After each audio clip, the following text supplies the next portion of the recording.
is falling in love with. Make some noise! One Direction, This Is Us. This Friday, make a date with Niall, Zayn, Liam, Harry, and Louis. They're just five normal lads having the time of their life. For the movie event that gets you closer than ever before. I used to work in the bakery. Barbara! How are you, my love? My bum on the side. Yes, I did. One Direction, This Is Us. Welcome to Time About the Movies. Today we are taking a look at the 6 films that make up the last weekend of August 2013. No intro, mostly because it's 10 to 2 in the morning, so I'm trying to get this done quickly so I can go to bed. So let's just go ahead and get to it. We have a lot of films to get to here, and this really isn't a spectacular weekend overall, so we can get through these pretty quickly. So our first movie that we have here is One Direction, This Is Us. And no, you did not misread that. The director of this movie is the same man that gave us Super Size Me. What a goddamn travesty he's been gone from since then. Okay, I say this like this is a bad movie. It's not really that bad. It's just a movie where it's just like, I really don't care about One Direction overall. But this is a documentary film in the vein of something like Justin Bieber, Never Say Never, and Katy Perry, Part of Me, which actually was 2 films that he was actually trying to direct, but unfortunately he never got a chance to direct those movies, so he was given One Direction. So it takes place. It's an intimate, all-access look at the global musical phenomenon, because these guys were a phenomenon back in the day. Some of you may not remember it, but I would like to think that you would, considering that it's only been 13 years since this movie came out. Actually, no, 12 years since then, so you should know who these guys are. Of course, everyone knows who these guys are now, but One Direction was first put into a group on X Factor in 2010, and This Is Us contains live concert footage from their Take Me Home tour at London's O2 Arena, and footage from their live pre- and post-X Factor appearance, and give an insight into the preparation for their concert and ultimately what it's like to be One Direction. It also features appearances by Martin Scorsese, his daughter Francesca Scorsese. Why can I not say this name? Francesca Scorsese. Okay. I still can't say it. Martin Scorsese's daughter. Let's just go with that. Chris Rock and footballer Cristiano Ronaldo. And to be perfectly honest with you, I remember nothing about this movie. The only thing I ever remember about this movie was when Spill.com was still around and Co-Host 3000 was forced to go see this movie. And he had one of those hilarious stories. Whether or not it's true or not, it was very hilarious how he told the story about how he was the only guy in the movie theater at the premiere screening for this movie. And here's just some little bits of snippets from it. How many? And I was just like, just one. Oh, just you. Oh, are you a fan? And I was like, I'm looking at him and I'm like, yes. So he gives me the ticket and he gives me the 3D glass and he's like, enjoy. And I'm walking out and I swear to God I heard him say, homo. What? Hey, how's it going? I'm going to sit way in the back up of the theater just so I can avoid these people judging me. Till I hear a gang of girls go, look! Ah! I'm like, what the hell? And I thought there was somebody behind me, like maybe one of their girlfriends or something came in. But no, they're staring at me going, oh yeah! Woo! You are the coolest, most amazing dad ever! And I'm there with my hot dog looking around like, oh, you kids? Like, oh, me too. Like, yeah! And the one girl goes, I wish you were my dad! Woo! So they're screaming like, yeah! Standing ovation, I shit you not. Wow. And I'm standing there looking like Ash from Evil Dead 2. My hot dog in one hand, my cherry coke in the other, go, no! Once again, probably could have been completely fabricated, but it was still freaking hilarious, and you gotta listen to the whole thing in general. You can easily find it online. Just simply look for One Direction, This Is Us, Co-Host 3000, and yeah, you should be able to find the full uncut version of that. That's just from the little animated segment that was put up online, but you get the idea. I remember nothing about this movie except for that alone, so that should pretty much tell you everything you need to know about how much I don't really care about this movie in general. Not because I don't care about the band in particular. I mean, some of these guys have actually gone on to do some good music overall. I mean, Harry Styles has, I think, gone on to have probably the most successful of the careers, with not just the music career he's had, with Sign of the Times being a pretty good song, but he was also in Dunkirk, too. I mean, he's done some good movie work, too. So, but yeah, other than that, though, I really didn't care about. I really don't remember much about this movie at all. So take that for what you will. So there you go. That's One Direction's This Is Us. So let's go ahead and move on to our next movie. Probably the biggest surprise hit of the entire weekend, even though, considering that nobody even knew who the main guy was. But here he is, releasing a movie that becomes one of the more unexpected hits of the year, and that is Instructions Not Included. Team Bravo is about to meet the girl who will change his life. Es tu hija. Okay? On August 30th. ¿Qué voy a hacer yo con una chamaca? En una de esas te me voy a tener que poner a trabajar. Que no pongas cara de miedo, Pablo. Vamos a tener que soltarnos. Instructions Not Included. Ay, ¿cómo se dice? Pasa. Reason. Hi. Racing. Racing. Only in theaters August 30th. Rated PG-13. So this is a movie from Eugenio Derbez, and you might not know who this person is. In fact, most of you probably don't even know who he was until you saw him in stuff like Jack and Jill, and then Girl in Progress, and of course more recently in stuff like Dora and the Lost City of Gold. But this guy's been around, been working in the Hollywood industry since 1974. He's 64 years old. And this was around the time when his name was really becoming more prevalent with more movies in general. And it mostly started because of Jack and Jill. He was in that movie. But he had done the voice for many different characters for different Spanish Latin American versions of movies. Like, he was the voice of... He does a lot of Eddie Murphy stuff for, like, Mulan, Dr. Dolittle, Shrek, the Shrek films. He does Mushu, Donkey. He was in 102 Dalmatians. He did Hellboy 2, The Golden Army. I mean, he's done a lot of...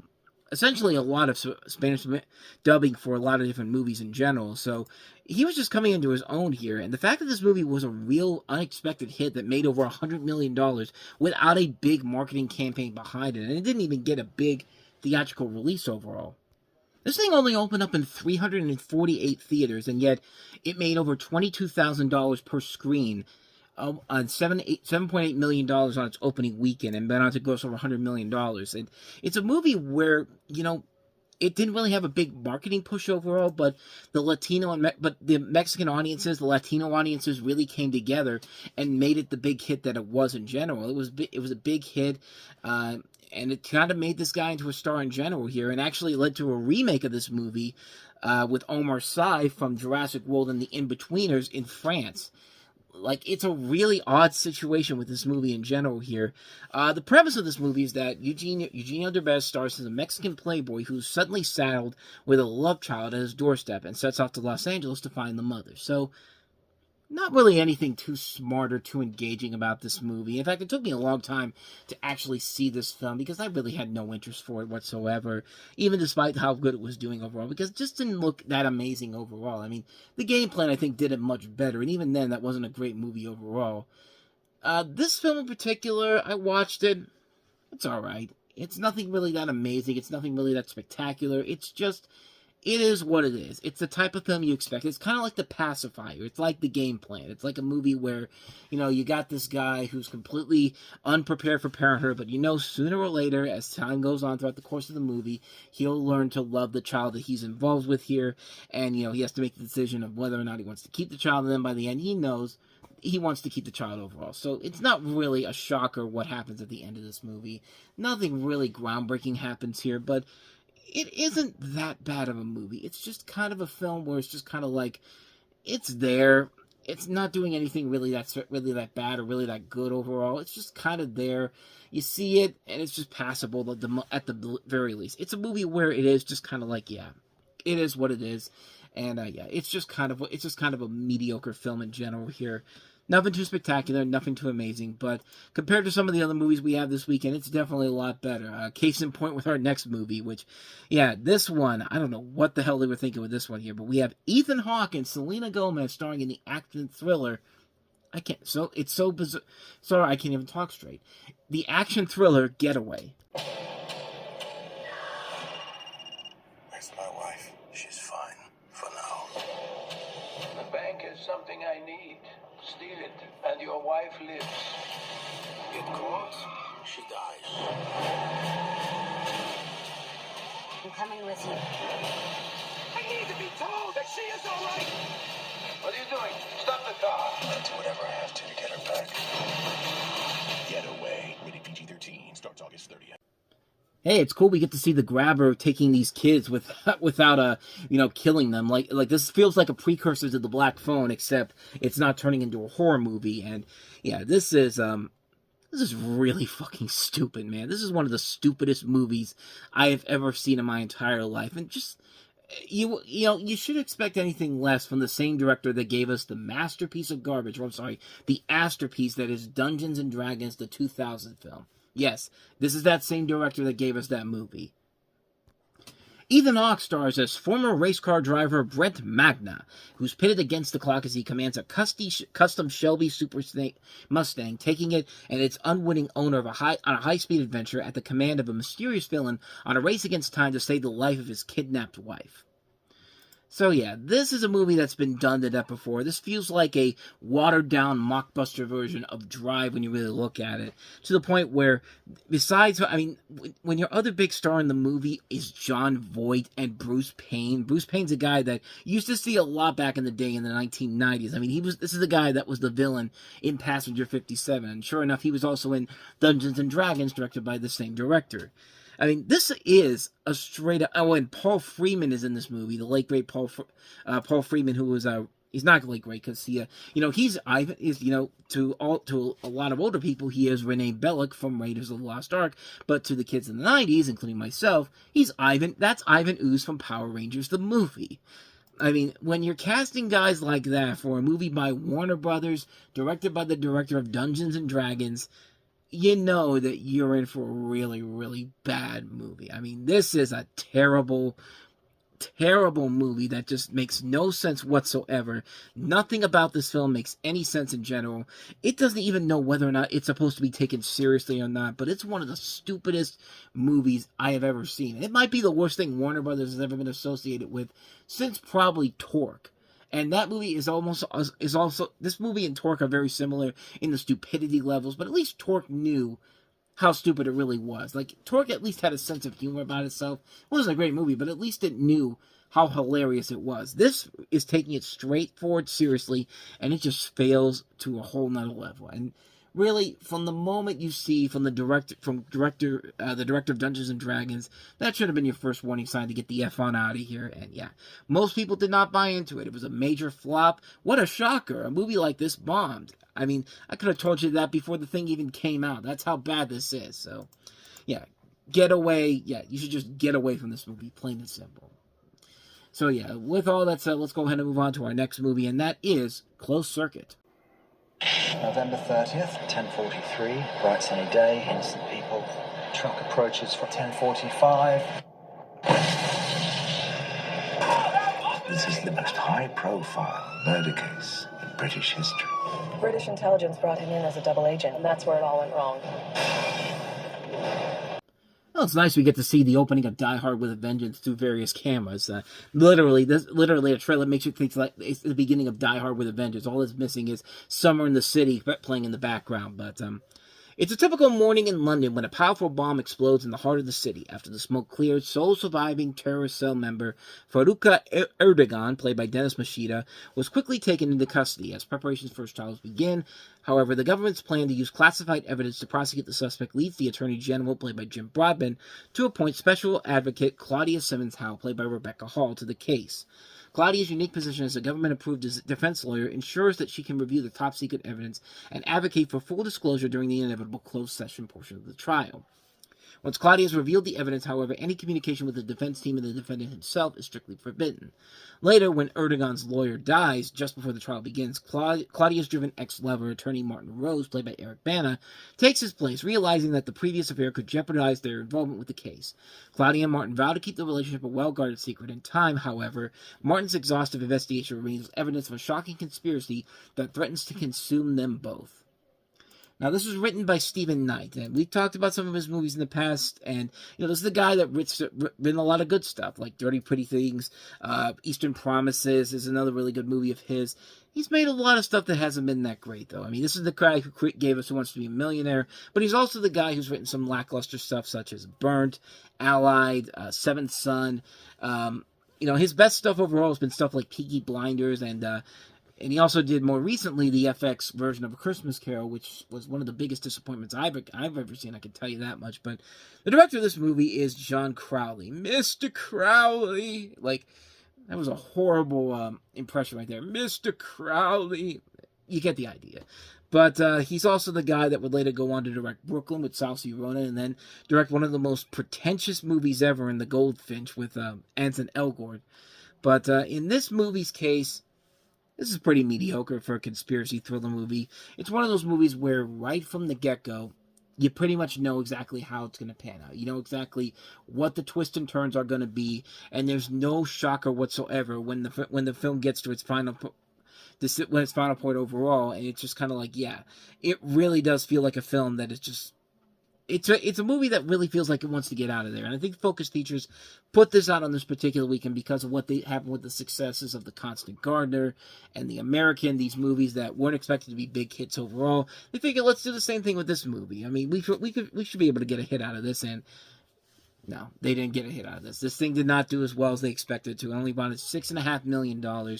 Quickly came and went, and really, it's not a shocker to see why. It's a lame brain, generic-ass conspiracy theory movie that just doesn't work. And yeah, there's better movies like this that you can definitely check out that are much better than this film, no question about it. So with that said, let's go ahead and move on to our next movie, and that is Brian De Palma's latest film, Rachel McAdams and Noomi Rapace, starring in the erotic thriller Passion.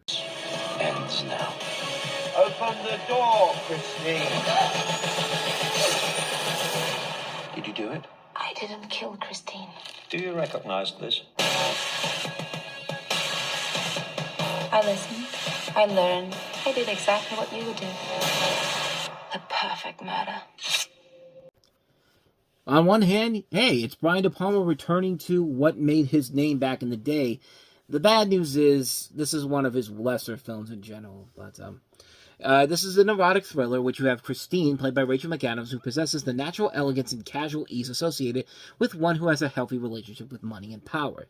She takes particular pleasure in exercising control over her admiring protege, Isabel, played by Noomi Rapace, leading her one step at a time even deeper into a game of seduction and manipulation, dominance, and humiliation.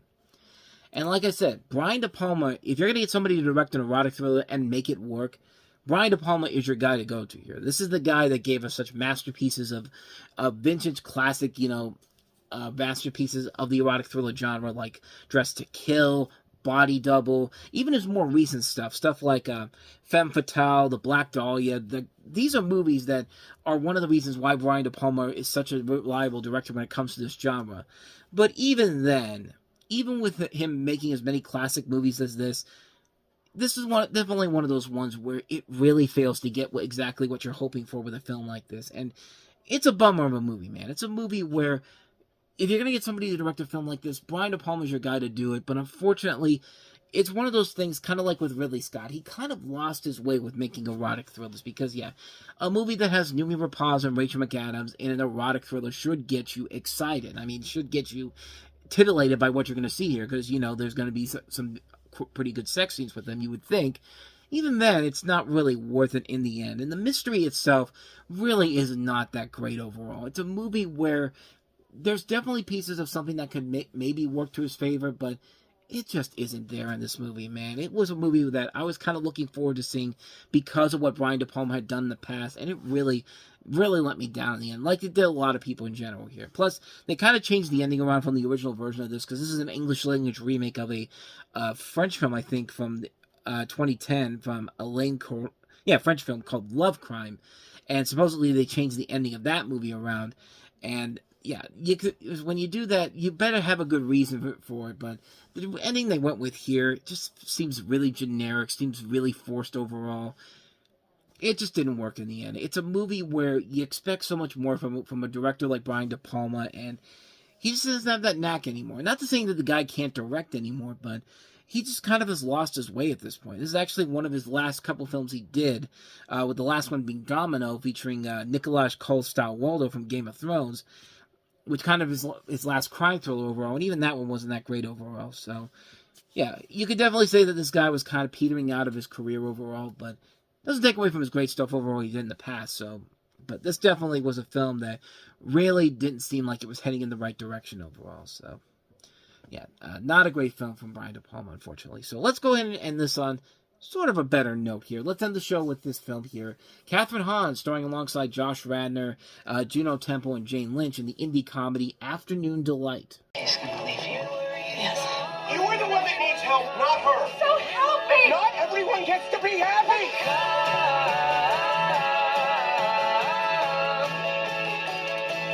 If you want out of that life, I can help you. My mom always told me that I should surround myself with good people if I want good things to happen. Oh, you guys. I've really got this. Oh, yeah. And again, this is the type of movie where you expect something kind of fun, kind of quirky in its own way because of the fact that, you got these notable names in here. You have Rachel, played by Kathryn Hahn, who's a quick-witted and lovable stay-at-home mother, frustrated with the realities of preschool auctions, a lackluster sex life with her husband, played by Josh Radnor, and career that's gone kaput. She visits a strip club to spice up her marriage and meets McKenna, played by Juno Temple, a stripper she adopts as her live-in nanny.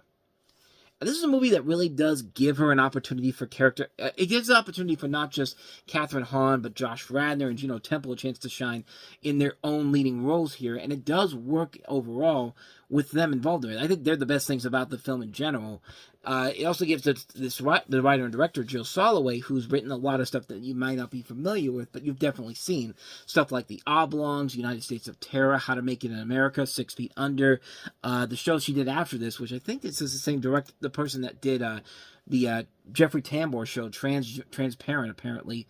But, yeah, same person that did this. But overall, interesting movie, nothing spectacular overall. The performances, I think, do keep it overall, but it doesn't do a great job of giving that film the edge to make it a great underrated gem. I only say you see this if you want to see some really good performances overall from these people. The story is very predictable to guess what's going to happen, whose relationship's going to fall apart, how will the main characters end up by the end of the film. It's worth seeing it for the performances overall, but just don't expect a new underground classic with it.